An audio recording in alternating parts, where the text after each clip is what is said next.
Hello, welcome back to what's happening in Job and Shed. Sorry about the break, my battery went flat without me noticing any warning.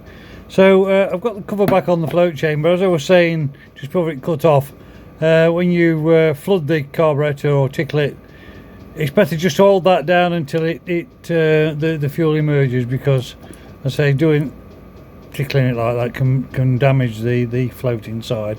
But anyway, that's just one thing. So that's now really ready to go back on the bike.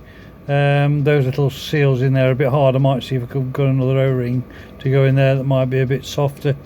Slack these off. They're quite a snug fit on the inlet manifold, so that should be nice and tidy. I'll get some more rubbers cut out of the filter rubber I've got when I've found it in my fantastic filing system. It's only going to be a brief one tonight because it's quite cold out here, and I've not really warmed up this afternoon, so just a quick one to finish the video off. So as far as I'm concerned, I'm quite happy that they'll be performing all right. I did check the position of the needles in the slides last night, which they're both exactly the same. The needles are straight. I twiddled them in the housings to make sure they're all seated nicely. They're both at the same level with the notches in the needles, so that's good.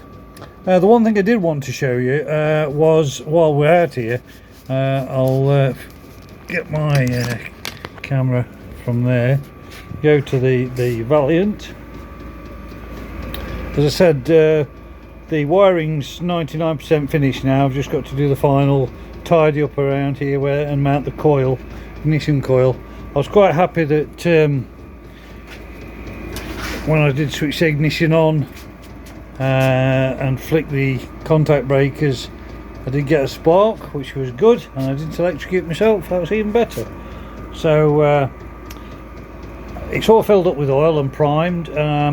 I did say that I'd fitted the oil cooler, but what I actually meant to say was the oil filter, because I'm a silly old bugger and get things like that wrong. So on the Valiant, the oil filter is here at the back of the engine. It's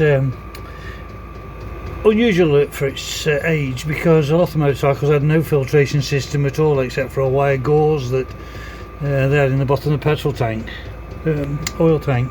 So this has got a nice modern high flow cartridge type filter in there from a BMW R80, which is pretty good. So that's all plumbed in now, and what I did before I finally did the pipe work, I pumped the filter housing full of fresh oil with my oil can until it came out of the discharge pipe at the far end. So that was bled right through, which was great.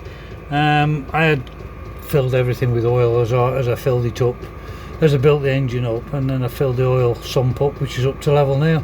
So unusually, this has got an oil listen at me, an oil pressure gauge. I may take that off because it's a bit ugly, but it's a nice thing to have as a test to set it up, because there's a pressure relief valve that you can adjust on these. You're not supposed to mess about with them, but I think because of the age of the bike and it's had various things done to it, the oil pressure might be a little high, or it could even be low. But what I'm going to show you now was, I'm very pleased that it all worked so well, because, as I say, I've now got my foot on the kickstart, look, no cheating, and there's the oil pressure gauge. And what I'll try and do without the bike falling off the stand, I'll kick it over a few times and just see if we get any oil pressure just from the kickstart. I mean, that's creeping already up at 8, 9, 10, 11, 12. That was up to about 25, 30 psi just on the kickstart, which is really good. It's cold in here, so the oil will be at its maximum viscosity, so it should build up quite quickly. running pressure I believe is about 30 psi at sort of 30 miles an hour equivalent revs. So I suppose if you give it a good rev on them once it's warmed up, I think 30 psi sounds quite attractive. The old Jag, that always starts up to about 50 to 60 psi, and when it's up to running temperature it usually holds about 40-ish psi on low revs and tick over. So you know, it's not particularly high, but as long as there's good flow at a reasonable pressure. So a little temporary battery I've just got there just to test everything. I've put a fuse box in there like that for now. It's a bit cumbersome, but I just wanted to get some wires in there for length, etc. So I might just get a 2 fuse holder. That's actually from a Mini. You might recognise that from a Mini. They also are the same ones I used on Jaguars. I think there's about 6 of those on a Jaguar behind the dashboard. That's actually quite a rare one. I shouldn't be using it really, because it's all Lucas stuff, which that is date stamped at manufacture, and my Mini Cooper is a 1965, and so is this. This is actually off the Mini Cooper, but as I say, I did want to just pop some fuses in to get lengths of wires, and as well just protect it while I'm messing about. So that'll come off here and then go back onto my Mini. Not that it makes it work any better just because it's date stamped the right date, but it's just another thing.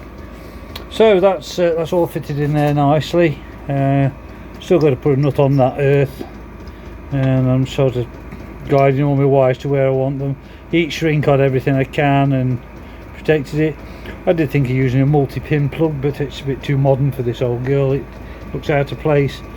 So I've used old bullet connectors, soldered everything, you know, as it would have been. So I'm quite pleased with that generally. The electrics all work now. The headlight, dip and main beam, as I say, the hooter or horn, whatever you want to call it, is getting a supercharge of 12 volts because it's only a 6 volt hooter, so it does protest when you press the button. It doesn't sound very healthy, so I may just get another one. I have got a mini one, but they're a bit big. So let's just get down here.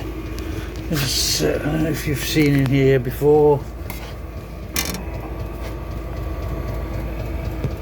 Now it's very simple. I've took the 2 ignition coils out that would have sat here and here, and tidied the wiring up quite a lot. I've took the old 6 volt positive earthed condenser out. Not being an electrician, I'm not 100% sure in my mind that a condenser is polarity sensitive, so just to make sure I've used a modern Lucas, or more modern Lucas 12 volt condenser, again out of a would have been fitted in a Jaguar. So if it's good enough for a Jaguar, I'm sure it's good enough for a Velocette. So that's just another little thing. So hopefully once I've got those carburetors snuggled onto, let me just get this carburetor onto the little manifold here, it'll just sit nicely on there. As I say, it's a pity they didn't make them when they made them a so-called pair. It's a pity they didn't hand them, because the tick over screw is just there, which isn't too bad, but the mixture screw is a little bit fiddly to get to down here, just there. Not impossible, but awkward. It's even worse on the other one. This side is easy to get to, but the other side it's a fiddle, to say the least.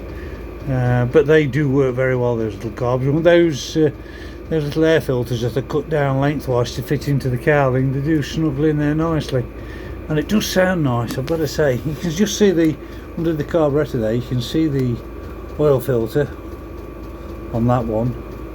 That's got one of the modern free flowing oil filters in as well, which is good.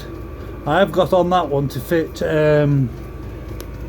a brake light switch, which wasn't fitted from factory. It was an optional extra. So there's the bracket. I've made a template while I had this one off and did the wiring. So I've got a template, so I'm going to make one of those for the other bike the same. Now I know how they fitted it at the factory.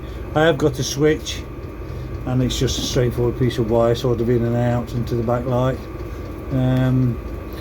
I'm just not sure whether the bulb holder will be to take a stop and tail light bulb on this one.